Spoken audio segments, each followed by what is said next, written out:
چند روز قبل مولانا طارق جمیل کے فرزند عاصم جمیل کی خودکشی کا المناک واقعہ ہوا۔ اس واقعے پر مولانا سے لوگوں نے بے پناہ ہمدردی کا اظہار کیا، حتیٰ کہ وہ لوگ جو سیکولر ہیں، جو مذہب پہ یقین نہیں رکھتے، انہوں نے بھی ہمدردی کی۔ بریلویوں، اہل حدیثوں اور شیعوں نے بھی بحیثیت مجموعی ہمدردانہ رویہ اختیار کیا جو ان کے مخالف فرقے شمار ہوتے ہیں۔ سب لوگوں کا کہنا یہ تھا کہ ایک باپ کے لیے اپنے جوان بیٹے کا جنازہ اٹھانا بے پناہ اذیت ناک واقعہ ہوتا ہے، لہٰذا سب نے اپنے اپنے فکری، مذہبی اور فرقہ وارانہ اختلافات کو بلاتے ہوئے ان سے اظہار تعزیت کیا۔ اس کے بعد مگر ایک جگہ تقریر کرتے ہوئے مولانا طارق جمیل نے کہا کہ ایک شخص نے عاصم جمیل کو نبی کریم صلی اللہ علیہ وسلم کے ہمراہ جنت میں دیکھا ہے، اور عاصم جمیل نے اسے بتایا کہ ایک مجذوب سے نیکیوں کے عوض اس کے گناہ معاف ہو گئے ہیں۔ تو مینوں بہت زیادہ اللہ دے نبی دا دیدار ہوندا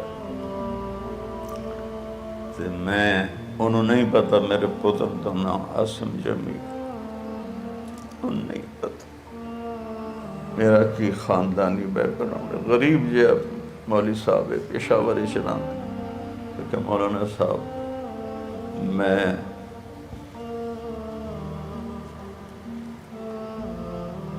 خواب ویکھیا اللہ دے نبی دے نال عاصم جمیل کھلوتا ہے، چاہتا میرے بابا نو دس دے وہ پاگل دی خدمت دی وجہ تو اللہ میں نو معاف کر، اور وہ بخشا گیا ہے۔ اس تقریر کے بعد سوشل میڈیا پر ایک طوفان برپا ہو گیا۔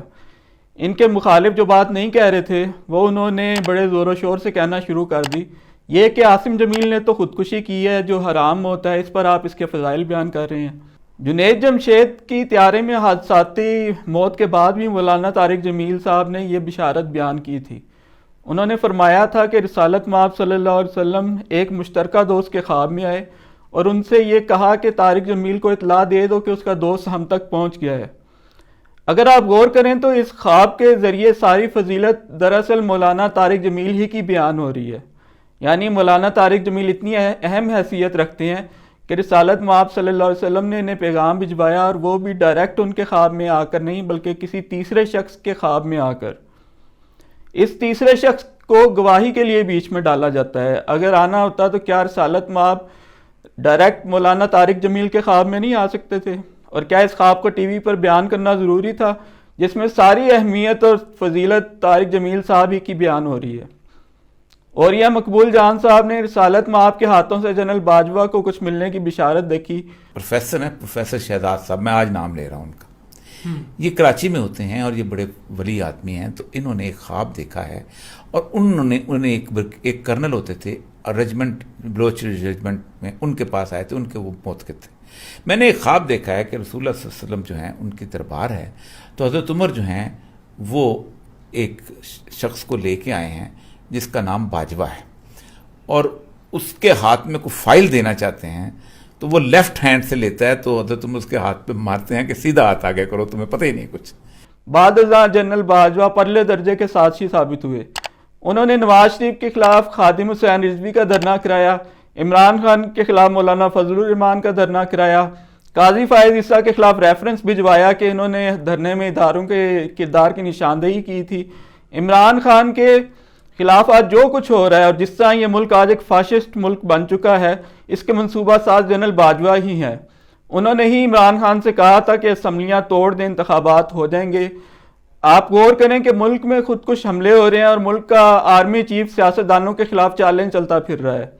ارشد شریف مقدمے قائم ہونے پر ملک سے نکل گئے تو ان کا پیچھا کر کے ان کو شہید کیا گیا۔ یہ نہیں کہا جا سکتا کہ انہیں کس نے شہید کیا، لیکن انویسٹیگیشن نہیں ہونے دی گئی۔ دوسری بات یہ، وہ جس وجہ سے ملک سے فرار ہوئے تھے اس کی وجہ ان کے خلاف قائم ہونے والے مقدمے ہی تھے، اور سب جانتے ہیں کہ وہ مقدمے کون قائم کروا رہا تھا۔ عمران ریاض خان کو ذہنی طور پر مفلوج کر دیا گیا۔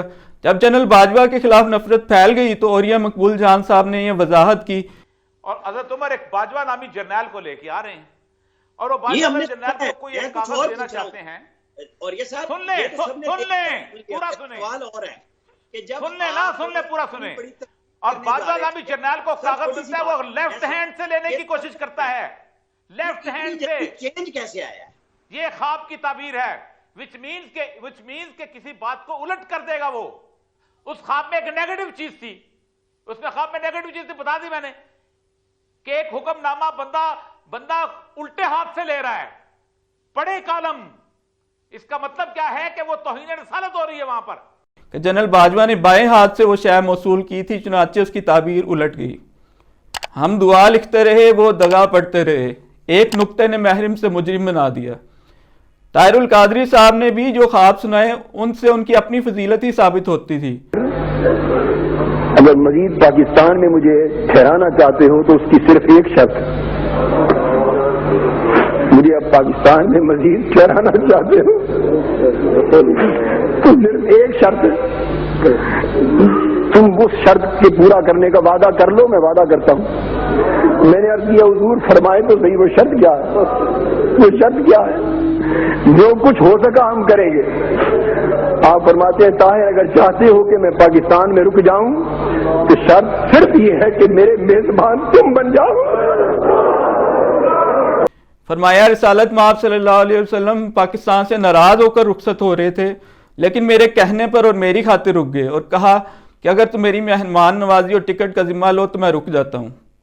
خواب میں رسالت مآب صلی اللہ علیہ وسلم کے دیکھنے کو اگر اس صورت میں بیان کیا جاتا ہے کہ کسی مسکین مظلوم کے حق میں کچھ کہا گیا ہے, یا اس خواب کو بیان کرنے والے کی کوئی ذاتی فضیلت واضح نہیں کی جا رہی, تو یہ ایک الگ بات ہے.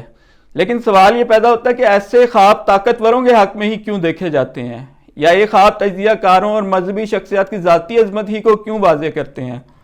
اگر ایسا کوئی خواب مولانا کے کسی جاننے والے نے دیکھ ہی لیا تھا تو کیا اس کا اعلان کرنا ضروری تھا؟ خواب اگر واقعی دیکھا گیا تھا تو وہ ذاتی طور پر اس کی خوشی مناتے. یہ باتیں بیان کرنے والی تو نہیں ہوتی. اس میں شرعی مسئلہ یہ تھا کہ سب اعتراض کرنے والوں نے کہا کہ خودکشی تو حرام موت ہے, تو کیا اس خواب سے خودکشی کرنے والوں کی حوصلہ افزائی نہیں ہوگی کہ اب یہ حرام موت نہیں رہی, بلکہ طارق جمیل صاحب کا بیٹا خودکشی کر کے بھی جنت میں رسالت مآب صلی اللہ علیہ وسلم کی ہمسائیگی میں پہنچ گیا ہے. مولانا الیاس قادری نے ایک قدس سر السامی کے مزار پر حاضر ہیں, اور ہم دونوں نے بالکل ہوش و حواس میں اپنے کانوں سے سنا کہ اندر میں باجماعت نماز پڑھی جا رہی ہے, اندر میں نماز پڑھی جا رہی ہے, باقاعدہ قراءت سنائی گئی. ہم کو ظہر کا وقت تھا, باقاعدہ وہ قراءت سنائی دی گئی, اور سلام پھیرنے کے بعد اللہم انت السلاموں کی دعا بھی ہم نے سنی. صلو علی الحبیب. مدنی ساتھی کی قبر کے اندر سے باجماعت نماز کی ادائیگی اور باقاعدہ قرات سنی تھی. اب تو مولانا کے اپنے بال وغیرہ بھی تبرکات کے طور پر تقسیم ہوتے ہیں, ان کی احادیث لکھی جاتی ہیں. سوال یہ پیدا ہوتا ہے کہ جن لوگوں نے خدا کی طرف مخلوق کی رہنمائی کرنی تھی وہ سب کن راستوں پر چل نکلے ہیں؟